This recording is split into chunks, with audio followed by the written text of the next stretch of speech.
Welcome to Kenton Teaches. Enjoy the video. In this video, I will explain how to change the oil in a Nissan Murano. First, gather your essential tools, including a drain. With your vehicle safely elevated, it is time to drain the old oil. First, briefly warm the engine, then turn it off and open the hood, removing the oil filler cap. Next, locate the oil drain plug on the bottom of the oil pan. Position your drain pan directly underneath it. Carefully remove the drain plug, allowing all the used oil to drain completely into the pan.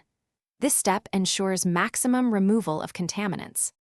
Now, let's replace the filter and add fresh oil. Locate and remove the old oil filter, often accessible from the passenger side wheel well. Before installing the new filter, apply a thin coat of fresh oil to its rubber gasket. Hand tighten the new filter until snug, then give it an additional quarter to half turn. Reinstall the drain plug with a new crush washer, ensuring it is tight. Finally, pour about 5 quarts of new engine oil into the filler opening. After adding the new oil, reinstall the oil filler cap and carefully lower your vehicle.